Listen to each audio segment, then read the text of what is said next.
একটাও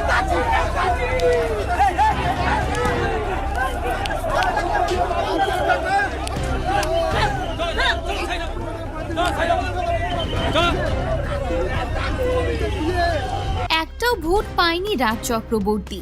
চোর চোর বলে ব্যারাকপুর থেকে তাড়িয়ে দেয়া হলো রাজ চক্রবর্তীকে। হ্যাঁ ভিউয়ার্স, ইতিমধ্যে সেই ভিডিও সোশ্যাল মিডিয়ায় ভাইরাল হয়েছে, যেখানে দেখা যাচ্ছে রাজ চক্রবর্তীকে ময়লা ছুঁড়ে মারা হচ্ছে এবং চোর চোর বলে স্লোগান দেয়া হচ্ছে।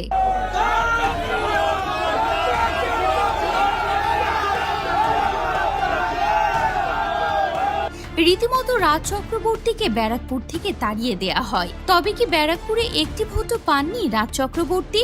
এবার কি তবে হাঁটতে বসেছেন তিনি? কেনই বা তাকে চোর চোর বলে স্লোগান দিয়ে ব্যারাকপুর থেকে তাড়িয়ে দেয়া হলো? এই নিয়ে সোশ্যাল মিডিয়ায় শুরু হয়েছে জোর আলোচনা সমালোচনা। ঠিক কি ঘটলো রাজ চক্রবর্তীর সঙ্গে, চলুন দেখিনি।